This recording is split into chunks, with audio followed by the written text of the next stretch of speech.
Ya, selamat pagi teman-temanku dari SMA Negeri 1 Sleman. Kami Ibtu Gembong Widodo dari Satlantas Polres Sleman dalam rangka program MPLS Daring SMA Negeri 1 Sleman akan menyampaikan beberapa program terkait etika berlalu lintas ataupun sosialisasi etika berlalu lintas. Seperti kita ketahui bersama, tahun kemarin atau beberapa tahun kemarin ada peningkatan angka kecelakaan yang signifikan. 80% angka dari kecelakaan itu melibatkan usia produktif. Kemudian 30% dari angka produktif tersebut merupakan ataupun melibatkan anak-anak di usia SMP maupun SMA. Ini sangat ironis sekali, seperti kita bersama juga bahwa adik-adik ataupun teman-temanku semuanya adalah generasi emas bangsa yang kedepannya akan membuat kemajuan bangsa ini. Dalam hal ini perlu kami sampaikan bahwa pentingnya etika berlalu lintas, perlunya etika berlalu lintas, dan apa itu manfaat etika berlalu lintas. Yang saya tanyakan sekarang, sudah ada yang tahu tentang etika berlalu lintas? Oke, mungkin ada beberapa yang tahu tentang etika berlalu lintas. Namun perlu saya perjelas di sini. Etika berlalu lintas. Etika berlalu lintas adalah sikap saling menghormati antara pengguna jalan. Secara garis besar semacam itu. Apa itu etika berlalu lintas? Apa saja etika berlalu lintas? Sangat banyak sekali etika berlalu lintas. Baik itu tentang etika saling pematuhan ataupun kepatuhan terhadap aturan lalu lintas, ataupun ketika pada saat kita dengan pengguna jalan lain, ya. Ada beberapa item yang perlu kami sampaikan di sini terkait etika berlalu lintas. Yang pertama, tujuan etika berlalu lintas adalah menekan angka kecelakaan yang notabene saya sampaikan di awal tadi semakin hari semakin meningkat. Ada 4 penyebab kecelakaan. Yang pertama adalah faktor dari pengemudi, yang kedua faktor kendaraan, yang ketiga adalah faktor jalan, yang keempat adalah faktor lingkungan ataupun cuaca. Penyumbang angka kecelakaan tertinggi tersebut didominasi oleh faktor pengemudi. Nah, ada beberapa penyebabnya, sangat kompleks sekali. Tidak hanya karena kelalaian pengemudi, tapi dari pemahaman ataupun dari kurang cukupnya umur dari pengemudi tersebut. Makanya kalau adik-adik ketahui bersama bahwa mengapa syarat pembuatan SIM C itu 17 tahun, karena dari sisi hukum maupun sisi manfaatnya, SIM ataupun kendaraan diperuntukkan untuk orang-orang yang sudah cukup umur, yaitu 17 tahun. Ya, saya kembali ke faktor kecelakaan karena pengemudi. Banyak sekali. Karena ngantuk, karena ugal-ugalan, karena kurang paham terhadap peraturan lalu lintas, kemudian karena tingkat emosional yang tinggi. Nah, ini perlu kita tekan dari sekarang dengan apa? Dengan pemahaman terhadap etika berlalu lintas yang kadang masyarakat ataupun adik-adik semuanya sering mengabaikan hal tersebut. Pertama, belum cukup umur. SMP ataupun adik-adik yang mungkin SMA namun belum sampai 17 tahun yang mengendarai kendaraan tidak tahu bagaimana cara mengemudikan kendaraan yang baik dan benar. Kedua, yaitu faktor kendaraan.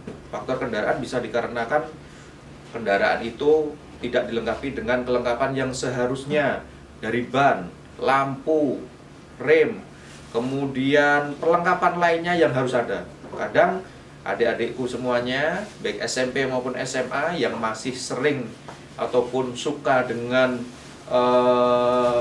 custom motor ataupun variasi motor, sering mengabaikan hal-hal tersebut.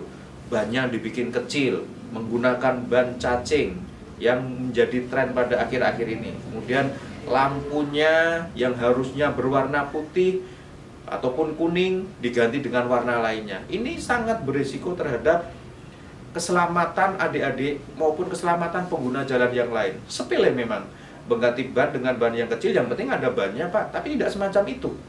Dalam berkendara ada beberapa aturan yang harus dipenuhi. Dari segi ban itu, saya kupas sedikit terkait ban.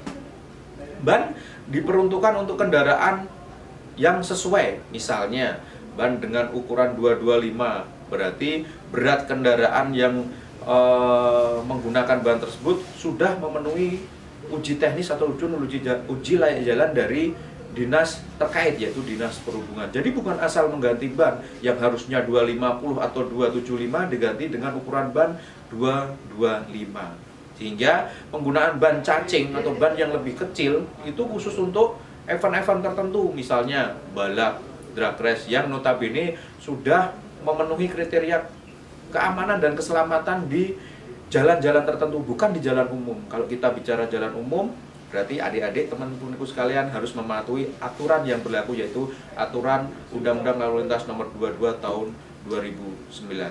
Oke, saya beralih ke faktor yang ketiga, yaitu faktor jalan.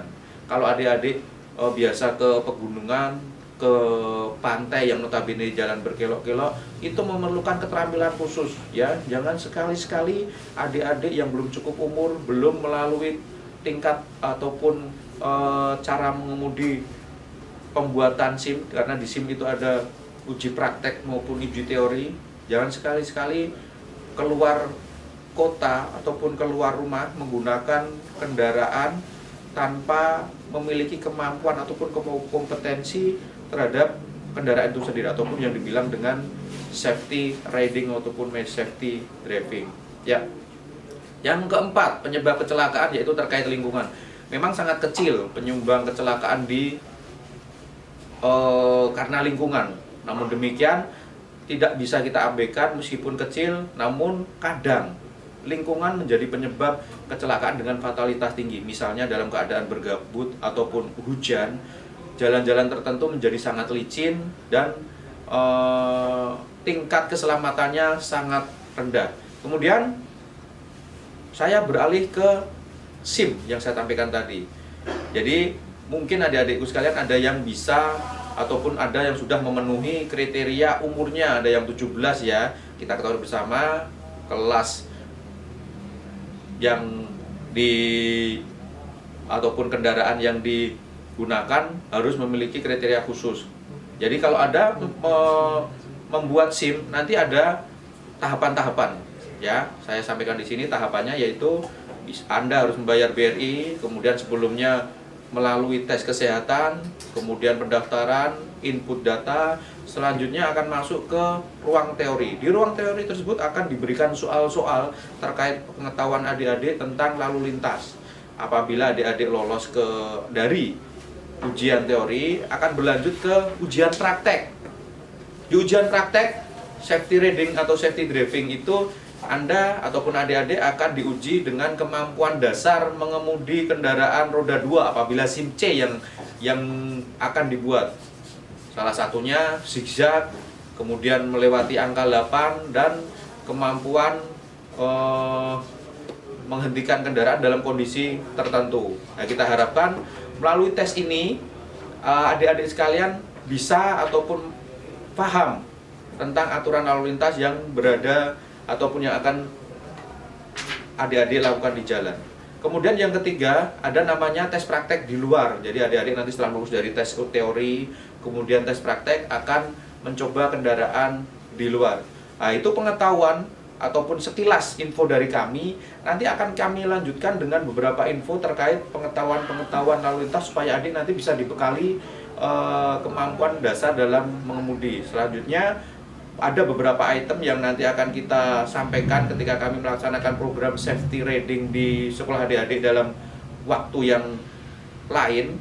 Nanti silakan adik-adik ikut andil dalam kegiatan tersebut, supaya apa? Mempunyai pengetahuan, sedikit pengetahuan, jadi ketika di jalan tidak kaget pada saat apa yang terjadi di lapangan dan apa yang saya pelajari di program tersebut. Ya, itu tadi 4 penyebab kecelakaan. Kemudian ada beberapa agenda yang akan kita sampaikan ke depannya terkait safety riding.